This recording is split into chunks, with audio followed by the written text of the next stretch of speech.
Hey everyone, hope you all are doing well. देखिए, last video जो हमने बनाई थी आपके लिए, उसमें मैंने एक बात बताया था कि ऐसे 20 टॉपिक्स हैं जो इकोनॉमिक इंपॉर्टेंट टॉपिक है, जिसको वन बाय वन हम लोग कवर अप करते रहेंगे और उसकी अंडरस्टैंडिंग आप सारे व्यूअर्स के लिए बहुत इंपॉर्टेंट है। आज जिस टॉपिक पे मैं बात करने वाला हूँ वो बहुत ज़्यादा इंपॉर्टेंट है। इनफैक्ट वो पर्टिकुलर चीज़ हम पे एक डायरेक्ट इम्पैक्ट क्रिएट कर सकती है। तो मैं पहले तो बात करूंगा ट्रेड वॉर की, एक्चुअली ट्रेड वॉर है क्या, और उसके बाद मैं टॉपिक की तरफ आऊँगा। देखिए, ट्रेड वॉर आज के मॉडर्न टाइम्स में अगर हम बात करें तो जो वॉर है वो सिर्फ मतलब एक आर्म्स और एमिनेशन तक ही कन्फाइन नहीं है। जब हम वॉर की बात करते हैं तो एक कंट्री दूसरे कंट्री को डाउन करने के लिए, एक कंट्री दूसरे कंट्री को डैमेज करने के लिए ट्रेड एज अ टूल के तौर पे इस्तेमाल करता है, trade as a defence item के तौर पे इस्तेमाल करता है, जिसके थ्रू वो दूसरे कंट्री को डैमेज करता है। अब ट्रेड वॉर में होता यह है कि कंट्री ए कंट्री बी को लेट सपोज जो सामान मंगवा रहा था, तो कंट्री बी जब कंट्री ए के यहाँ सामान बेचता है तो कंट्री ए उसके ऊपर सर्टन अमाउंट ऑफ चार्जेस वो बढ़ा देता है। तो इसमें एक बात ये होती है, और उसी को टेक्निकली हम टैरिफ कहते हैं, एक तरीके का एक्स्ट्रा चार्ज। इसमें एक चीज़ होती है base line tariff. Base line tariff का मतलब ये होता है कि एक सर्टन अमाउंट ऑफ चार्जेस जो आपको पे करना पड़ेगा। यानी कहने का मतलब है कि जैसे मान लीजिए कि इंडिया ने अपने सामान को भेजा यूएस में। अब यूएस में भेजा तो यूएस में वहाँ पे सामान की 10% एडिशनल चार्जेस उस सामान के ऊपर लग जाएगा, और उसके बाद वो सामान जो होगा वो यूएस की जोग्राफिकल बाउंड्री के अंदर इंटर करेगा और वहाँ पे मार्केट में चला जाएगा, वहाँ कंज्यूमर्स उसको ख़रीद लेंगे। अब देखिए, एक इशू हुआ है। इशू ये हुआ है कि अप्रैल 2 को, यानी 2 अप्रैल को डोनाल्ड ट्रंप ने एक अनाउंसमेंट किया, और उस अनाउंसमेंट का नाम था लिबरेशन डे। लिबरेशन डे में ट्रंप ने ये अनाउंसमेंट किया कि वो सारे कंट्री पे रेसिप्रोकल टैरिफ लगाएंगे। यानी उनका ये कहना था कि हर एक कंट्री जो है अमेरिकन गुड्स के ऊपर टैरिफ लगाता है, तो अब हम उन कंट्रियों के सामान पे भी टैरिफ लगाएंगे, जिसमें उन्होंने इंडिया के ऊपर भी टैरिफ लगाया। उन्होंने कहा कि हम 52% इंडिया के ऊपर टैरिफ चार्ज करेंगे। अब 52% का मतलब ये होता है कि 52% का टैरिफ चार्ज करने का मतलब ये है कि उस पर उन्होंने एक बात ये एडिशनली ये भी कही कि फ़िलहाल हम 26% को रोक देते हैं as a part of gesture, यानी एक अच्छे दोस्त मान के अभी हम 26% नहीं चार्ज करेंगे, और उसकी लिमिट बताई 9 जुलाई। यानी बेसिकली 90 दिनों का उन्होंने कंट्रियों को टाइम दिया कि 90 दिनों के अंदर आप एक प्रॉपर एक अच्छा ट्रेड एग्रीमेंट हमारे साथ साइन कर लीजिए। हम तब 9 जुलाई तक हम इसको रोक दे रहे हैं, 9 जुलाई के बाद हम इसको कंसिडर नहीं करेंगे। इसीलिए हम देख रहे हैं कि रिसेंट टाइम में इंडिया लगातार एक ट्रेड डील फाइनलाइज करने की सिचुएशन में है, या फिर वो चाह रही है कि किसी ना किसी तरीके से एक ट्रेड डील फाइनल हो जाए 9 जुलाई तक। नहीं तो अदरवाइज़ जो हमारी इंपॉर्टेंट कमोडिटीज़ हैं, जैसे मान लीजिए कि टेक्सटाइल है, ज्वेलरी है, ऑटो पार्ट्स है, फार्मा है, केमिकल है, जो बड़े पार्ट में इंडिया से यूएस में जाता है या फिर इंडिया बड़े पैमाने पे इसको एक्सपोर्ट करता है, उस पर 52% के करीब टैरिफ पहुंच जाएगा। यानी जो सामान 100 रुपये का है वो तकरीबन 152-160 रुपये का अननेसेसरी पहुंच जाएगा। यूएस की मार्केट में इंटर होने तक उसके चार्जेस पहुंच जाएंगे, तो कहीं ना कहीं ये बेनिफिशियल नहीं होगा। अब इस पर थोड़ा सा मैं अगर डिटेल में बात करूं कि इंडिया और यूएस का एक बहुत पुराना ट्रेड रिलेशन रहा है, और सबसे अच्छी बात ये रही है कि इंडिया हमेशा से जो यूएस को एक्सपोर्ट इंपोर्ट करता है उसमें एक्सपोर्ट ज़्यादा करता है एज़ कम्पेयर टू इम्पोर्ट। यानी जो हमारा जो ट्रेड रिलेशन है वो प्लस में है। जैसे जो लास्ट फिगर बताती है कि 2024-25 की इंडिया का जो ट्रेड सरप्लस था वो 44.4 बिलियन यूएस डॉलर था। यानी ये काफ़ी पॉजिटिव नंबर्स थे, हम ज़्यादा एक्सपोर्ट कर रहे थे, कम इंपोर्ट कर रहे थे। अब देखिए, अगर ये जो 9 जुलाई की मैं बात कर रहा हूँ, ये टैरिफ की जो बात कर रहा हूँ, अगर ये टैरिफ 9 जुलाई से पहले ट्रेड डील्स का सेटलमेंट नहीं हुआ और 9 जुलाई के बाद ये टैरिफ के रेट्स इंक्रीज हो गए, तो इसका इम्पैक्ट क्या पड़ेगा? अगर इसका इम्पैक्ट ये पड़े तो जो इंडिया के गुड्स होंगे जैसे ही वो यूएस मार्केट में इंटर करेंगे उसकी प्राइस बढ़ जाएगी।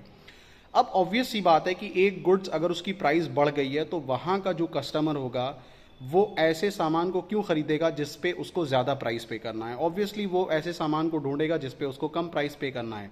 और हमें ये पता है कि ऐसा सामान जिसकी डिमांड फॉल करेगी तो ऑब्वियसली उसकी सप्लाई भी फॉल कर जाएगी।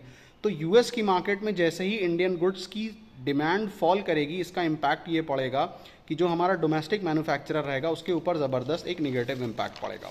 तो ये तो एक शुरुआती बात थी जो मैं आपको समझाने के लिए एक भूमिका बांध रहा था। अब देखिए, अगर हम ये बात करें तो इंडिया ऑब्वियसली, जैसा मैंने कहा कि it's trying harder to get a deal before 9 July, लेकिन इसमें कुछ इश्यूज़ हैं। इशू ये है, स्पेशली जो इशू की बात करें, कि इस पर्टिकुलर डील में यूएस ये चाह रहा है कि उसका जो एग्रीकल्चरल प्रोडक्ट्स है वो बड़े पैमाने पे इंडियन मार्केट में इंटर करना शुरू कर जाए। जैसे मेज़, सोयाबीन की अगर हम बात करें, डेयरी प्रोडक्ट्स की बात करें, एप्पल की बात करें, फ्रूट्स की बात करें, नट्स की बात करें, ये सारे वो प्रोडक्ट्स हैं जो अमेरिका ये चाह रहा है कि वो इंडियन मार्केट में इंटर करना शुरू कर दें। लेकिन प्रॉब्लम ये है कि अगर ये ऐसा होता है तो ये बड़े पैमाने पे जो हमारे लोकल फार्मर्स हैं उनके ऊपर एक इम्पैक्ट डालेगा। उसके बाद यहाँ पे एक इशू है, वो है जेनेटिकली मॉडिफाइड फूड की अगर हम बात करें तो वो भी एक बहुत बड़ा इशू आ रहा है। जैसे अगर हम डेयरी प्रोडक्ट्स वगैरह की बात करें तो डेयरी प्रोडक्ट्स में ये एक इशू आ रहा है, या फिर अगर हम कॉर्न की बात करें, अगर हम सोयाबीन और वीट इस टाइप के प्रोडक्ट की बात करें, तो यहाँ पे एक इशू लगातार अराइज हो रहा है, जो इशू रिलीजियस भी है, जो इशू सेंटिमेंटल भी है, और उसकी वजह से गवर्नमेंट ऑफ इंडिया एक मिडिल पाथ अपनाना चाह रही है कि एक ट्रेड डील फाइनल भी हो जाए, फार्मर्स पे भी इफेक्ट ना पड़े, लोगों की एक तरीके से उनकी जो धार्मिक बिलीफ हैं उसके ऊपर भी इफेक्ट ना पड़े। तो ये क्यों है? अब देखिए, इंडिया ने पहले भी बड़े पैमाने पे न्यूजीलैंड, ऑस्ट्रेलिया, यूरोपियन यूनियन, ये वो कंट्री हैं जिनसे कोई डील नहीं साइन की थी डेयरी प्रोडक्ट्स के मामले में, यानी बड़े पैमाने पे वहाँ पे डेयरी का प्रोडक्शन होता है, लेकिन वो इंडिया ने ऐसा कोई ट्रेड डील नहीं साइन किया कि वहाँ का जो मिल्क है वो इंडिया में आए। उसके पीछे स्पेशली अगर मैं यूएस की बात करूँ तो एक बड़ा रीज़न है कि जो डेयरी प्रोडक्ट्स हैं, जो उनकी मतलब एनिमल्स हैं जो बड़े पैमाने पे मिल्क का प्रोडक्शन करते हैं, वो जिस चीज़ों का इंटेक करते हैं वो एनिमल के बाई प्रोडक्ट्स होते हैं। जैसे मान लीजिए बोन्स हो गया, ब्लड हो गया, फैट हो गया, फिश वेस्ट हो गया, ये इस्तेमाल किया जाता है वहाँ पे कैटल्स को फीड करने के लिए, यानी भैंस को, गाय को फीड करने के लिए ये यूज़ किया जाता है, और ये माना जाता है कि ये बहुत ही प्रोटीन रिच सप्लीमेंट होते हैं। लेकिन ऑब्वियस सी बात है कि यहाँ इंडिया के अगर कंटेक्स्ट में बात करें तो यहाँ पे जो कैटल्स हैं उनको नॉर्मली हम ग्रास और इस टाइप की चीज़ों का कंजप्शन वो लोग करते हैं। तो एक रीज़न यहाँ पे ये भी आ रहा है कि जिस तरीके का प्रोटीन रिच सप्लीमेंट के नाम पे जो फीडिंग कराई जा रही है वो नॉन वेजिटेरियन प्रोडक्ट्स की है, कैटल्स को कराया जा रहा है, तो it goes against the religious belief of people, जिसकी वजह से ये बड़े पैमाने पे आप ये समझ सकते हो कि गवर्नमेंट ऑफ इंडिया इसको एक्सेप्ट करने के लिए तैयार नहीं, कि ये लोकल तौर पे बहुत बड़ा विद्रोह का एक कारण साबित हो जाएगा। और मसला ये भी है कि यूएस ने ये बात कहा है कि ये जो ट्रेड एग्रीमेंट है ये तब तक सेटल डाउन नहीं होगा, तब तक साइन नहीं किया जाएगा जब तक एग्रीकल्चरल ड्यूटीज़ को कम ना किया जाए। यानी यूएस चाहता है कि वो एग्रीकल्चरल प्रोडक्ट्स को यहाँ बेचे, और बेचे भी तो उस पर ड्यूटीज़ उसको जो है वो काफ़ी कम पे करना पड़े। अच्छा, इसमें एक इम्पॉर्टेंट बात ये भी है, वो ये है कि इंडिया का जो एथेनॉल ब्लेंडेड पेट्रोल प्रोग्राम है उसको भी देखा जा रहा है कि अगर एग्रीकल्चरल एग्रीमेंट साइन हो गया तो इंडिया का जो एथेनॉल ब्लेंडेड पेट्रोल प्रोग्राम है वो भी इससे अफेक्टेड होगा। अब देखिए, एथेनॉल बेसिकली एक प्रोडक्ट होता है जो शुगर केन, मेज़ और कॉर्न से निकाला जाता है और उसको पेट्रोल में मिक्स किया जाता है और यूज़ किया जाता है। उसका पर्पज़ ये होता है कि जो पोल्यूशन वगैरह है उसका लेवल कम हो जाए, और जितना ज़्यादा एथेनॉल का प्रोडक्शन होगा और पेट्रोल से मिक्स किया जाएगा अगर उसको, तो पेट्रोल का कंजप्शन कम होगा, पेट्रोल आपको कम इंपोर्ट कराना पड़ेगा। अब एक रेशियो माना जाता है, रेशियो में यह है कि एथेनॉल और पेट्रोल का जो रेशियो है वो 20% लाने की कोशिश की जा रही है, यानी 80% पेट्रोल यूज़ किया जाए और 20% एथेनॉल यूज़ किया जाए, तो 20:80 का ये एक अच्छा रेशियो माना गया है। अब एथेनॉल की अगर हम बात करें तो एथेनॉल का यूज़ जितना ज़्यादा होगा पेट्रोल के साथ साथ, कहीं ना कहीं डोमेस्टिक फार्मर्स को एक अपॉर्चुनिटी दिखेगी कि वो ज़्यादा से ज़्यादा शुगर केन का प्रोडक्शन करें, मेज़ का प्रोडक्शन करें, कॉर्न का प्रोडक्शन करें। और एथेनॉल यहाँ पे सिर्फ पेट्रोल के साथ मिक्स नहीं किया जाता है, एथेनॉल को फार्मा में भी यूज़ है, एथेनॉल का अल्कोहल में भी काफ़ी यूज़ है। तो यूएस ये कोशिश कर रहा है कि इस एग्रीकल्चरल प्रोडक्ट के साथ वो एथेनॉल को भी यूएस से इंडिया भेजना शुरू करे, और अगर ऐसा होता है तो ऑब्वियस सी बात है कि जो डोमेस्टिक हमारी कंपनियां हैं उन पे तो इफेक्ट पड़ेगा ही, और साथ ही साथ जो फार्मर्स इन पर्टिकुलर टाइप की क्रॉप में डील करते हैं उनकी भी डिमांड नीचे चली जाएगी, जो कि अच्छी बात नहीं है।